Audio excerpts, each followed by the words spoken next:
Hey buddy, watch this. Hello, Regis Kilbin is the name, and Hearthstone is the game. And these are the 5 ways to fix Taunt Warrior. Now, Taunt Warrior is a deck that showed up really quickly on the Journey to Ungrow scene and has remained fairly popular even a month into release at this point. Now, a lot of people out there are going to say, why would you need to fix Taunt Warrior? It's not a broken deck, it's not overpowered, it's not dominating the ladder, all of which are very true. In fact, I think Taunt Warrior is actually a pretty balanced deck, but unfortunately that doesn't necessarily mean it's a good influence on the game or that it's a lot of fun to play against.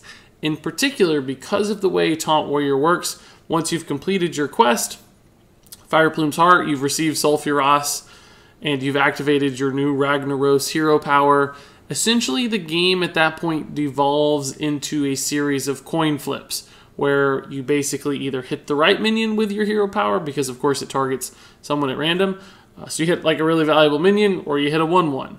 And obviously there's a super high roll or a super low roll. Alternatively, sometimes you can just hit the opponent's face and kill them, or hit a minion or not, and suddenly everything in the game comes down to RNG instead of strategy and decision making. And it's such a powerful effect and so cheap and efficient at its cost that something that is so prevalent at the end of the game in this kind of deck that has such a big impact that is totally reliant on RNG, I think that's a really bad influence on Hearthstone, a game which has already become pretty RNG dependent, and putting something that strong in that kind of context just feels really bad to both play sometimes, but also it can feel really bad to lose to. For instance, if they just happen to roll the hero power into your face 3 times and kill you, despite the fact that you have 7 minions on board. Now that's an extreme example, but it doesn't take something that extreme to still feel really bad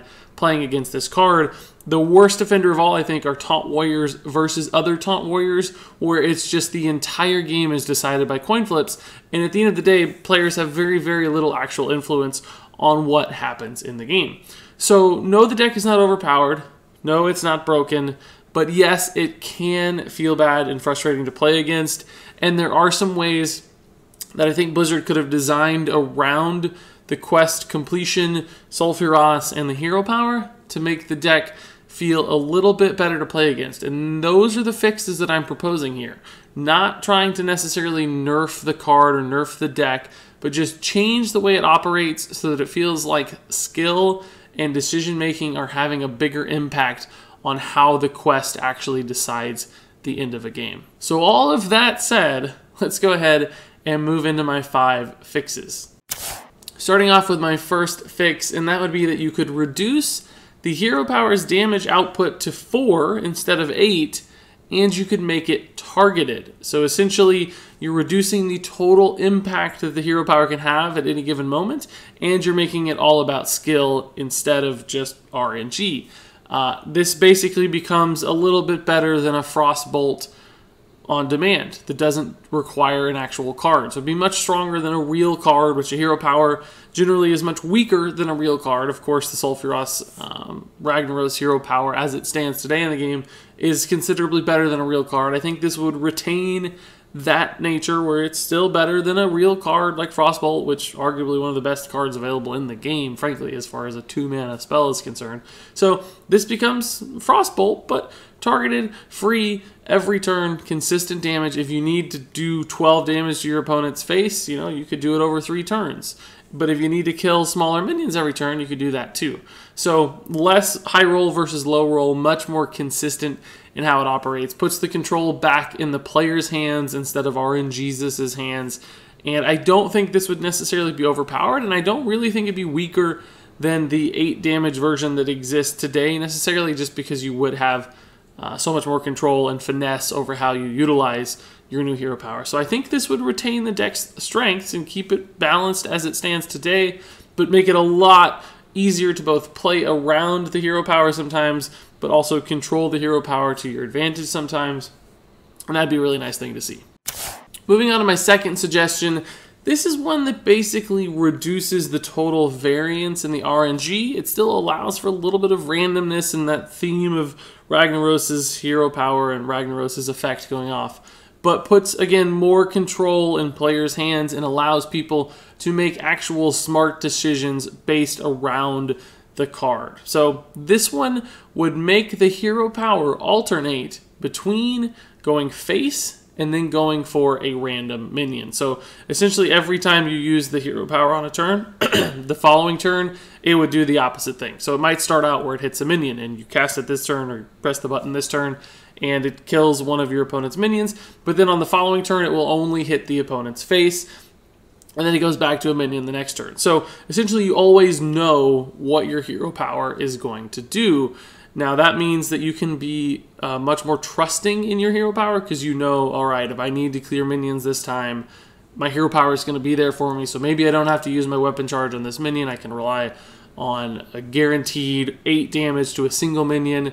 I can kill that Primordial Drake. I know it for a fact because my hero power is only going to hit one minion, and there's only one minion on the board, so it's a sure thing. So you can trust in that and make smarter decisions and smarter reads based on that. Alternatively, there's going to be those turns where it just hits face. So, you know, over the course of 6, 7, 8 turns, you're going to do something like 24 to 32 damage to your opponent's face. So you know if you live that long, you're going to get some guaranteed damage output to your opponent's face too, which gives you sort of a guaranteed win condition eventually, as long as your opponent doesn't have some sort of heal or whatever, right? Some other mechanism to survive. So that also, on the other side, lets your opponent make smarter decisions and make better reads. They don't play the Primordial Drake if they know that your hero power is going to be able to kill it immediately this turn. That might be the turn they go super wide on the board and play a lot of small stuff to help ensure that those smaller things survive. And if they know you're going to hit their face this turn, then they can play the Primordial Drake. So there's sort of a back and forth as far as what's going to happen next, how do I play around that, what decision would best suit my hero power at this point. And there's even some sort of mind games where the warrior doesn't necessarily have to use the hero power at all. Maybe they save the hero power for a future turn to ensure that it doesn't flip over and it's going to hit face and you've got some burst in hand. Maybe you saved a couple weapon charges or who knows what else, right? And you set up some sort of 1 or 2 turn kill basically by saving your hero power for sort of a sneak face attack, right? So essentially, the idea here, the goal here, is just retain the thematic, interesting aspects of the RAG hero power, the randomness, that fun, but make it slightly more controlled and a little bit more predictable so that both people can understand how it's going to work and what's going to happen and make smart reads and good decisions around that aspect. For my third suggestion, this is one that might tend a little bit too much towards nerf as opposed to just adjustment. But I do think it still would keep the deck competitive and it would be a very healthy change. And that is that you could just make the quest activator a spell, not a weapon. So right now you get Sulfuros as this really nice bonus when you activate your quest. So it's not just the hero power, which is really the end goal of the quest, but you get this really efficient 4/2 weapon as well. And that gives warriors a really big swing turn opportunity when they play Sulfuros. And that's not unusual for quests. I mean, most of them do have some sort of swing turn element to them, but Warrior's Quest is so good in the late game. The hero power becomes so oppressive the longer the game actually goes on that I don't think they necessarily need that swing turn ability to really make it viable. Frankly, just getting 8 damage off your hero power can be enough of a swing on its own. So this would reduce that sort of bonus impact of Sulfuros. You could make the quest free as well, right? So they're not penalized 3 mana basically to get that first hero power. It could just be a free spell that gives you the hero power. So it would help mitigate some of the downside of this actual suggestion. But at the end of the day, I don't think Taunt Warriors specifically need that Sulfuros to really make a difference.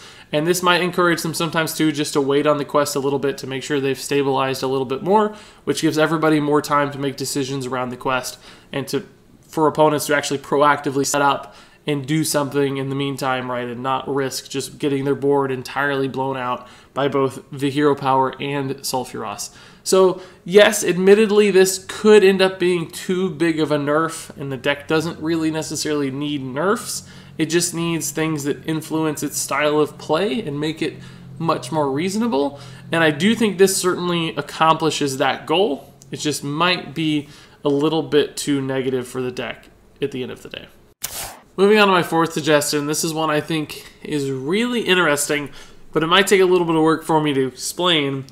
So, much like when you play Majordomo Executus and he dies, and you turn into Ragnaros and you get 8 health and you get the Rag hero power, this time I'm suggesting actually the same thing would happen, but since you're a warrior, and since there's some lore standpoint basically for Ragnaros being defeated but coming back to life a lot stronger, I think you could do the same kind of effect in Warrior, where when you play Sulfuros, you reduce your health to 8, but instead of just being stuck at 8 total health, I think it would be cool if Blizzard added a mechanic to that effect where you regained all armor that you had ever gained throughout the course of that game. So for instance, if you're playing really far behind and you're playing against an aggro deck and just barely getting by, playing taunts and they're just running over you a little bit, and you play Sulfuros into that environment and you haven't really had time to armor up or haven't had time to shield block, then you might go down to 8 health and not have any armor. So you basically are kind of reliant upon your taunts because you relied on your taunts to activate the quest so quickly that your health goes really low, and that's a risk that it puts you at. So there's a bit of a trade-off there. But if you go into a really late game environment, the more time you've had to armor, the more time you've had to find spells like shield block to armor up, there might be a chance that you've already armored up for 20 armor that your opponent has already burned through just because the game's been so long.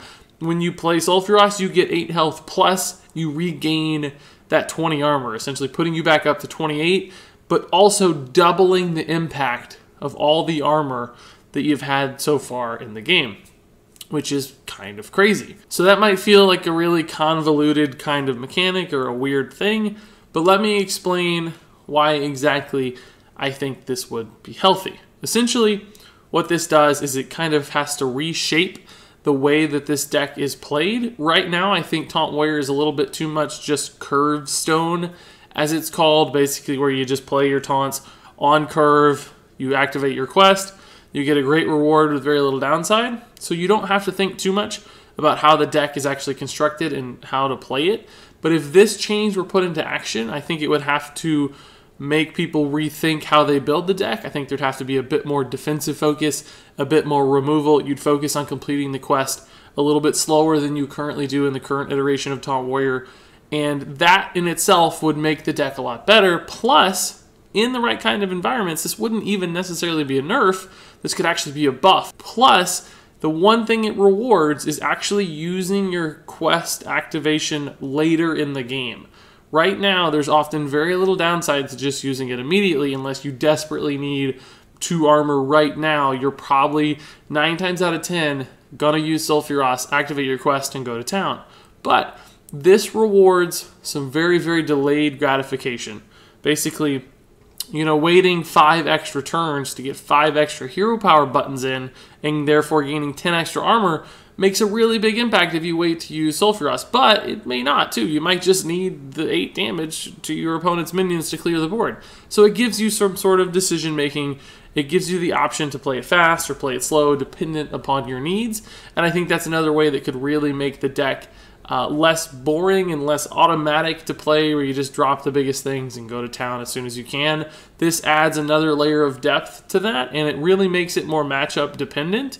And I think that'd be a really fun, intriguing new way to play the deck. It'd also give your opponents a lot more decisions to make based on how quickly you activate the quest, how much armor you've had. They've got some calculations and some math to do. So again, this is another one that to me makes it less about RNG and more skill intensive, or at least adds some level of control and influence to the actual players instead of just RNG. And then finally, moving on to my 5th suggestion. This one actually has a visual aid alongside it, just so you know where I'm coming from here and you don't think I just totally made this up out of thin air. I think instead of giving the hero power the 8 damage effect of Ragnaros, there's a better way to do this altogether, and that is that when you have Sulfuros equipped, so now you just get Sulfuros as your reward, you don't get a hero power, it could still be 3 mana, that's fine, but when you have it equipped, you deal 3 damage to anyone who attacks your hero. And that's not something I just made up. If you look at Sulfuros, the original weapon in World of Warcraft, way back in Vanilla WoW, it had an effect that when you equipped it, it dealt 3 fire damage to anyone who struck you with a melee attack. Now clearly it also has a chance on hit, an RNG effect that hurls a fireball at people, and that's why we have what we have today. But what if we took the other effect instead? And I think this is really intriguing. This is something we haven't seen a lot, because the way Hearthstone works right now, when you're on defense, your weapon closes up. It gets like a lid over it, and you don't get to deal damage. The only time actually that weapons deal damage defensively right now is with misdirection from hunters. If a minion gets misdirected into your face and you have your weapon opened up on your own turn, you will deal weapon damage to that minion. So this wouldn't work exactly the same way. I'm proposing this is more of like an aura effect, or maybe it does. Maybe you just make Sulfuras a 3/2 weapon. There are a couple different iterations of this. It could just be a permanent effect. As long as you have Sulfuras equipped, as long as there's 1 charge, you just always deal damage to any attackers. Alternatively, it could be based on the number of charges that the weapon has. Maybe instead of a 4/2, it's like a 4/8. And you get 8 defensive attacks, right? So when small minions attack your face, you get to do some damage to them. So this is sort of like, I guess in many ways, an explosive trap that, you know, anything that attacks you is doomed to take at least some damage. And frankly, this number might be totally wrong. I can't really imagine how this effect would impact the game necessarily. I think it's probably better as like a 5 damage defensive attack, just so it kills more things. But essentially, this is a totally different spin on it, but it kind of makes sense within the context of taunt warriors. Like, you've been relying on all these taunts to protect your face, and once you've played enough and they've presumably died in battle, then your opponent kind of breaks through the taunts and they have to come to you, but you're still this really defensive force, right? And now that they're actually attacking you instead of your taunts, you're essentially punishing them for doing that act, which I think is all pretty cool. Plus, of course, it fits with the lore and the history of Warcraft, which is awesome too. So again, this might be totally unbalanced as it stands. Maybe it needs to be 7 damage to all attackers. I don't really know. I'd have to see this in a game, but I think this would be a different little spin, way less RNG dependent. In fact, it'd be 0 RNG at all. Your opponents would have to play around it, think about it. It would be much more skill-based, and that's really the ultimate goal of all of these fixes, is to make Sulfuras, make Fireplume's Heart, make Taunt Warrior feel less random and less frustrating. And I think, although this probably needs a million different tweaks, it would certainly achieve that goal. And there you have it. Those are my 5 fixes for Taunt Warrior. Now, I have to admit, some of these were a little bit more off the wall than my normal suggestions in similar kinds of videos. And that's because, remember, I'm not trying to nerf the deck or the card. I'm trying to change the way it works so that it's more fun. Now, some people might say that's a totally arbitrary exercise. The card is out. It's done. It's made. Blizzard will never change it.